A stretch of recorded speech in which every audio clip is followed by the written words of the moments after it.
আসসালামু আলাইকুম রহমতুল্লাহ নাহমাদুহু ওয়া নুসাল্লি আলা রাসূলিহিল কারীম আম্মা বাদ। এই দর্শে আমরা আলোচনা করব প্রথম উসুল নিয়ে, যে আমরা সেরের মধ্যে যে উসুল পেয়েছি সেই উসুল এবং এই উসুলের উদাহরণ নিয়ে আমরা আলোচনা করব। এক নং উসুল বা প্রথম উসুল। তো আমরা সেরের মধ্যে পেয়েছি ইয়ালাম বিআন্নাল ওয়াজিবা ইত্তিবা মা তারজিহুহু আন আহলিহি ক্বাদ আলিমা আও কানা যাহিরুর রিওয়ায়াতি ওয়া লাম ইউরাজ্জিহু খিলাফা যালিকা ফাআলাম। তো এখানে প্রথম মূলনীতি কি? প্রথম মূলনীতি হলো যে আহলে তারজিগণ যে সমস্ত বিষয়কে তারজি দিয়েছেন সেটার উপর আমল করা, সেটার অনুসরণ করা। তো এখানে তারজি দুই প্রকার, একটা হলো তারজিহে সরিহ। তারজিহে সরিহ বলা হয়, এই বিষয়ে আমরা সামনে জানবো, কিতাবের মধ্যেই আসবে, এবারতে আসবে, বা মুকাদ্দামায়ে দুরুল মুখতার এই কিতাবের মুকাদ্দামার মধ্যে আমরা দেখব। সেটি হলো যে কোনো ফকিহ যদি বলে হাদা আসাহ, হাদা আরজাহ, হাদা আরফাকুল নাস, এরকম শব্দের মাধ্যমে যে সমস্ত ইবারতকে ফুকায়ে কেরামগণ তারজিহ দিয়েছেন সেটাকে বলা হয় তারজিহে সরিহ। আর কিছু রয়েছে তারজিহে ইলতিজামি। তারজিহে ইলতিজামি কি কি? যে তারজিহে ইলতিজামির মধ্যে রয়েছে যেমন ফতোয়া কাজী খান এবং মুলতাকাল আবু হুর এই কিতাবের মধ্যে যে ফতোয়া কাজী খানের লেখক এবং মুলতাকা আবু হুরের লেখক তারা যে সমস্ত মতামতগুলোকে উল্লেখ করেছেন তন্মধ্যে প্রথম যে মতটা রয়েছে সেই মতটা তাদের নিকট বিশুদ্ধ, সেই মতটা তাদের নিকট প্রাধান্য।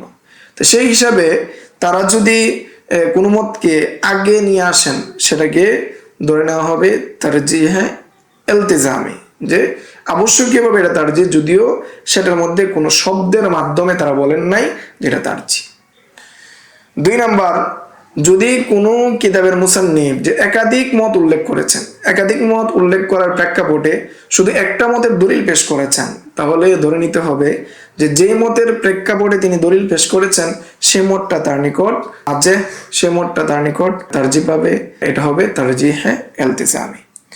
তিন নম্বর অবস্থা হলো যে যদি একটা মত যাহিরুর রিওয়ায়ার মধ্যে রয়েছে, অপর মত নাওয়াদির রিওয়ায়ার মধ্যে পাওয়া যায়, তখন অটোমেটিক ভাবে যাহিরুর রিওয়ায়ার মতটা কি হয়ে যাবে? প্রাধান্য পেয়ে যাবে তারজিহে ইলতিজামি হিসাবে। চার নম্বর অবস্থা হতে পারে, দেখা যাচ্ছে যে একটা মত পাওয়া যাচ্ছে সরার মধ্যে আর একটা মত পাওয়া যাচ্ছে মতনের মধ্যে, তাহলে মতনের যেই মতটা রয়েছে সেটা কি হবে? তারজিহে ইলতিজামি হবে। এই জন্য মতনের মুসান্নিফগণ তারা শুধু রাজেহ কলগুলোকেই নিয়ে এসেছেন, মারজু কলগুলোকে তারা তাদের মতনে আনেননি বা মতনে আনার নিয়মও না। সেই হিসেবে মতনের মতটা হবে তারজিহে ইলতিজামি। তাহলে আমরা এখানে ইশারার মধ্যে পাচ্ছি আও কানা যাহিরুর রিওয়ায়া, যদি তারজিহে সরি না পাওয়া যায় তাহলে তারজিহে ইলতিজামি, সেটা হলো যাহিরুর রিওয়ায়া। যাহিরুর রিওয়ায়াটাকে প্রাধান্য দিতে হবে, যাহিরুর রিওয়ায়া অনুযায়ী আমল করতে হবে।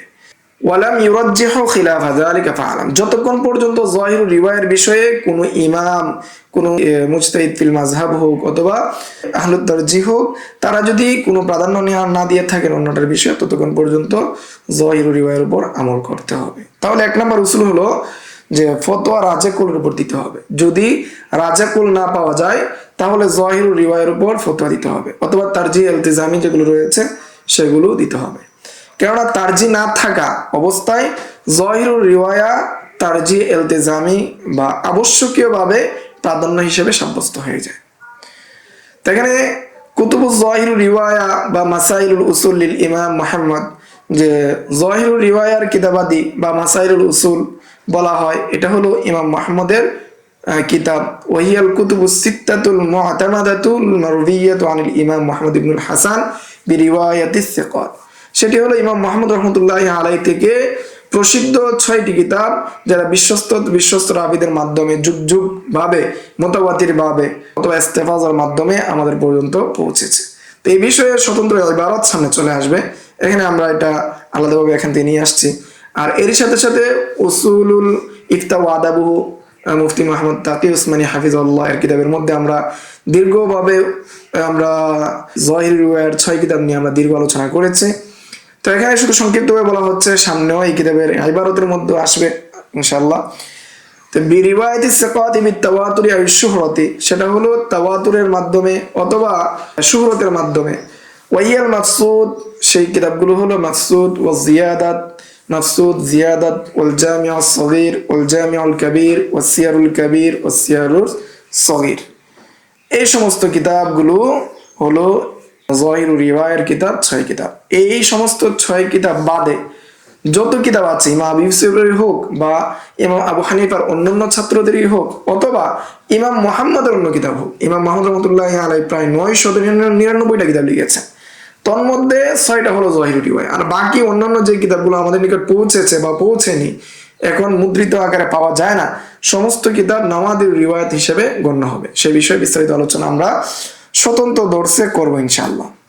তো এখানে রাজে কৌলের উপর ফতোয়ার উদাহরণ আমরা এখানে আলোচনা করবো, যে রাজে কৌলের উপর ফতোয়ার উদাহরণ এই কিতাব, এই আলোচনা কিতাবের মধ্যে নেই।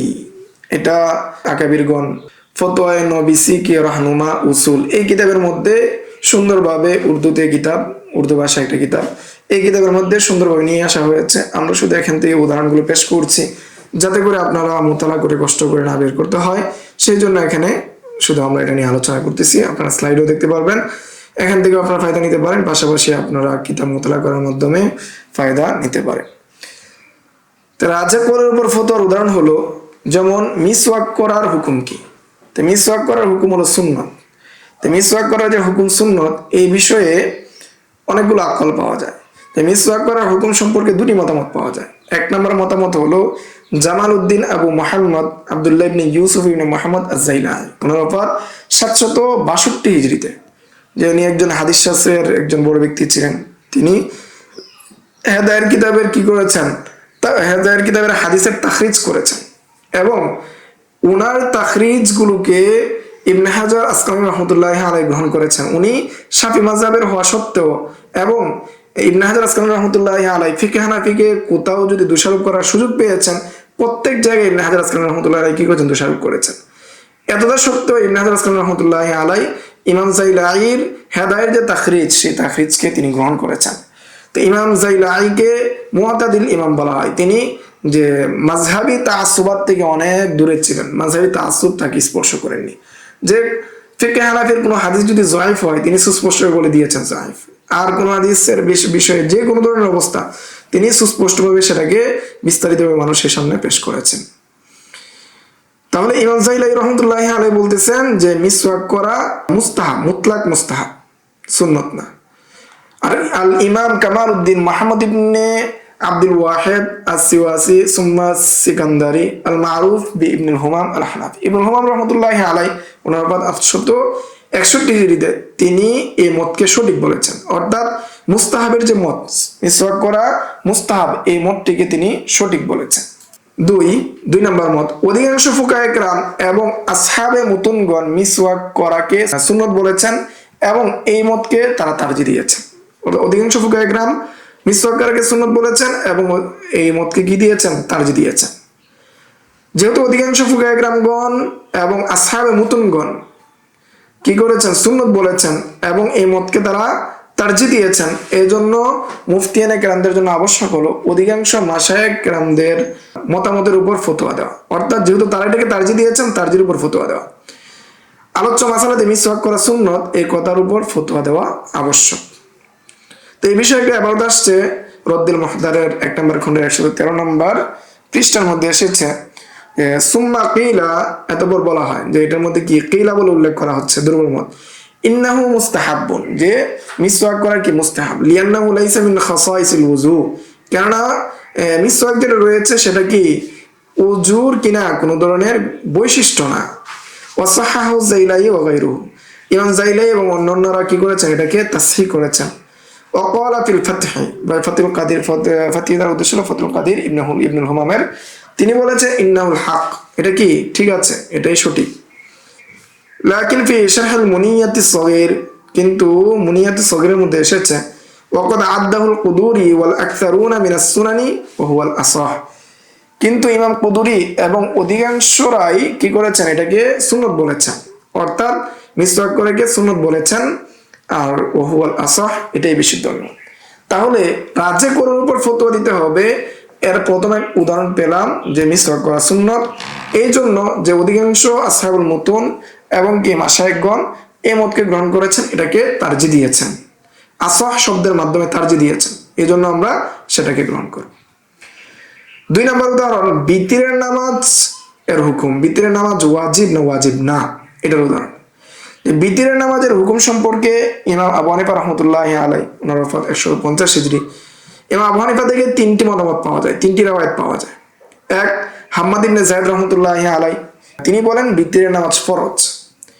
2 নম্বর অভিমত, ইউসুফ ইবনে খালেদ আস-সিমনি বা সিমতি রাহিমাহুল্লাহ, ওনার ওফাত 190 হিজরিতে, তিনি বলেন ওয়াজিব। অর্থাৎ ইমাম আবু হানিফা থেকে বলতেছেন যে তিনি আবু হানিফা থেকে বর্ণনা করেছেন ওয়াজিব। 3 নম্বর মত, নূহ ইবনে আবি মারিয়াম এবং সাহাবায়ে রাহমাতুল্লাহ আলাইহি, তারা বলেন সুন্নতে মুআক্কাদা। তো মাশায়েখে আহনাফ ওয়াজিবের রিওয়ায়াতকে তারজিহ দিয়েছেন। এই জন্য মুফতি সাহেব যারা রয়েছেন তাদের জন্য আবশ্যক ওয়াজিবের মতামতের উপর ফতোয়া দেওয়া, যে বিতিরের নামাজ কি ওয়াজিব, এটা সুন্নত না, ফরজ না। তো এখানে বাদায়ুস সানাঈ ফি তারতিবিশ শারায়া কিতাবের 1 নম্বর খণ্ডের 271 নম্বর পৃষ্ঠায় এসেছে, ওয়া নাহনু বিহি নাকুল, এই বিষয়ে আমরা বলবো, যেহেতু ইমাম আবু হানিফা থেকে 3টে মতামত পাওয়া গিয়েছে, এই বিষয়ে আমাদের কৌল হলো ইন্নাহা লাইসাত বিফরদিন, যে বিতির নামাজ ফরজ নয়, ওয়ালাকিন্নাহা ওয়াজিবাতুন ওয়া হিয়া আখিরু আকওয়ালি আবি হানিফা, এটা ওয়াজিব, কেননা এটা হলো ইমাম আবু হানিফার সর্বশেষ কৌল। والرواية الأخرى محمولة على ما قبل الوجوب لا حجة لهم في الأحاديث الآخر। আর যে সমস্ত রিওয়ায়াতে এসেছে পূর্বের রিওয়ায়াত, যে ওয়াজিবের যে পূর্বের রিওয়ায়াত যেগুলো আসছে ফরজ বা সুন্নত, সেগুলোর ক্ষেত্রে হাদিসের মধ্যে কোনো দলিল নাই। লিয়ান্নাহা তাদুল্লু আলা ফরজিয়াতিল খামস, কেন ওই সমস্ত হাদিসগুলো শুধু নামাজের ফরজের উপর কি করে দালালত করে। ওয়াল উইত্রি ইনদানা লাইসাত বিফরদিন বাল হিয়া ওয়াজিবাতুন, আর বিতিরের নামাজ যেটা রয়েছে সেটা কি না ফরজ না, বরং সেটা ওয়াজিব। وفي هذا حكاية ما روي أن يوسف بن خالد السمتي سأل أبا حنيفة عن الوتر فقال هي واجبة। যে বিষয়ে ঘটনা রয়েছে, যে বর্ণিত আছে ইউসুফ ইবনে খালিদ আস-সিমতি, তিনি ইমাম আবু হানিফাকে জিজ্ঞাসা করেছিলেন বিতির সম্পর্কে, তিনি বলেছেন এটা ওয়াজিব। এই জন্য যেহেতু এটাকে ইমাম আবু হানিফার এটা কি শেষ কৌল, এবং সাহিবুল বাদায়া এর লেখক সাহিবুল বাদায়া তিনি কি করেছেন, এই মতকে প্রাধান্য দিয়েছেন। এই জন্য মুফতি সাহেবের জন্য আবশ্যক হবে এই মতকে গ্রহণ করা, অর্থাৎ বিতিরের নামাজ ওয়াজিব, এই মতের উপর ফতোয়া দেওয়া। এখন আমরা আলোচনা করব যে রাজের কৌলের উপর ফতোয়া দেওয়ার উদাহরণ আমরা 2টা দেখেছি। এখন আমরা জহিরুল রিওয়ায়ার উপর ফতোয়ার উদাহরণ নিয়ে আমরা আলোচনা করব, যে জহিরুল রিওয়ায়ার উপর যে ফতোয়া হয় এর উদাহরণ নিয়ে। 1 নাম্বার, যে একত্রে যদি অনেক নামাজ কাজা হয়ে যায়, তাহলে প্রত্যেক নামাজের জন্য আলাদা আলাদা আজান দিতে হবে কাজা নামাজের জন্য, এবং একামত দিতে হবে কি হবে না, এই নিয়ে একটি মাসালা। যে 1 নাম্বার অভিমত, ইমাম মুহাম্মদ রাহমাতুল্লাহ আলাইহি, ওনার ওফাত 189 হিজরিতে, তিনি তার থেকে জহিরুল রিওয়ায়া এসেছে, এবং শাইখানের মাযহাব হলো যদি অনেক কাজা নামাজ একসাথে আদায় করে কেউ, তাহলে প্রথম নামাজের জন্য সে আজান একামত উভয়টি বলবে, বাকি নামাজের ঐচ্ছিক থাকবে, চাই সে আজান একামত উভয়টি দিবে বা বলবে, অন্যথায় শুধু একামত বলবে। তাহলে আমরা এখানে একটা মত পাচ্ছি ইমাম মুহাম্মদের জহিরুল রিওয়ায়া এবং শাইখানের অভিমত, অর্থাৎ ইমাম ইউসুফ এবং ইমাম আবু হানিফা উভয়জনের অভিমত রয়েছে। যদি কি হয় একসাথে অনেক নামাজ কাজা হয়ে যায়, তাহলে প্রথম কাজা নামাজের জন্য আজানও দিবে একামত দিবে, আর দ্বিতীয় যে কাজা নামাজগুলো রয়েছে সেটার জন্য আজান একামত উভয়টি দিবে, অথবা যে কোনো একটাই দিবে, অর্থাৎ একটা বলতে শুধু একামত দিবে। 2 নম্বর অভিমত হলো ইমাম মুহাম্মদ রাহমাতুল্লাহ আলাইহির অভিমত, যে তার থেকে জহিরুল রিওয়ায়া ব্যতীত অন্য এক বর্ণনায় সুস্পষ্টভাবে বর্ণিত আছে যে প্রথম নামাজ ব্যতীত বাকি কোনো নামাজই আজান বলবে না, অর্থাৎ প্রথম নামাজে কি করবে, আজান দিবে, বাকি নামাজগুলোতে আজান দিবে না বা বলবে না। তা আগের রিওয়ায়াতের মধ্যে ঐচ্ছিক রয়েছে, আর এখানে ডাইরেক্ট নিষেধ করা হচ্ছে। এই জন্য মুফতি সাহেবের জন্য আবশ্যক জহিরুল রিওয়ায়ার উপর ফতোয়া দেওয়া, জহিরুল রিওয়ায়া ছাড়া অন্য কোনো বিষয়ের উপর ফতোয়া না দেওয়া। তাহলে আমরা এখানে জহিরুল রিওয়ায়ার উপর ফতোয়ার যে একটা উদাহরণ আমরা পেয়ে গিয়েছি আজান সংক্রান্ত। 2 নম্বর উদাহরণ হলো যে মুজারাআতের অনেকগুলো পদ্ধতি আছে, যে মুজারাআতের যে সমস্ত পদ্ধতি রয়েছে তার মধ্যে একটা পদ্ধতি হলো যে সাহাবায়ে রাহমাতুল্লাহ আলাইহি থেকে, সাহাবায়ে অর্থাৎ ইমাম আবু ইউসুফ এবং মাহমুদ থেকে জহিরুল রিওয়ায়াত হলো যে যদি মুজারাআত করা হয়, বর্গা চাষ করা হয়, এক পক্ষ থেকে জমিন এবং হালের যে গরু, চাষ করার যে গরু বা মেশিনারির যেগুলো রয়েছে, আর অপর পক্ষ থেকে বীজ এবং কি সে কি করবে, কাজ করবে, এরকম যদি শর্ত করা হয়, তাহলে এ ধরনের চুক্তি বাতিল বলে সাব্যস্ত হবে, বাতিল বলে গণ্য হবে। এটা সাহাবান থেকে জহির রিওয়ায়াতের মধ্যে এসেছে। 2 নম্বর অভিমত, ইমাম আবু ইউসুফ রহমতুল্লাহি আলাইহি থেকে জহির রিওয়ায়াত ব্যতীত অন্য এক বর্ণনায় উপরোক্ত পদ্ধতিতে বর্গা চাষ তিনি জায়েজ বলেছেন। তিনি বলেন এটা বর্গা চাষ জায়েজ রয়েছে। এজন্য মুফতি সাহেবগণের জন্য আবশ্যক জহির রিওয়ায়াতের উপর ফতোয়া দেওয়া, গায়রু জহির রিওয়ায়াতকে ছেড়ে দেওয়া। তাহলে আজকের এই দর্সের মাধ্যমে আমরা দুটা জিনিস জানতে পারলাম, যে 1 নম্বর উসুল, এর মধ্যে দুটা বিষয়, একটা হলো তারজিহে সরিহ, আর একটা হলো তারজিহে ইলতিজামি। তারজিহে সরিহ যেটা রয়েছে, অর্থাৎ সেটার উপর কি দিতে হবে, ফতোয়া দিতে হবে। এর জন্য আমরা দুটা উদাহরণ পেয়েছি। অনুরূপভাবে জহির রিওয়ায়াতের উপর ফতোয়া দিতে হবে যদি, বা তারজির উপর ফতোয়া দিতে হবে, তারজিহে ইলতিজামির উপর ফতোয়া দিতে হবে। এর জন্য আমরা দুটা উদাহরণ পেশ করেছি। আজকের দর্স এ পর্যন্তই। আসসালামু আলাইকুম ওয়া রাহমাতুল্লাহ। يؤتي الحكمة من يشاء ومن يؤت الحكمة فقد أوتي خيرا كثيرا وما يذكر إلا أولو الألباب.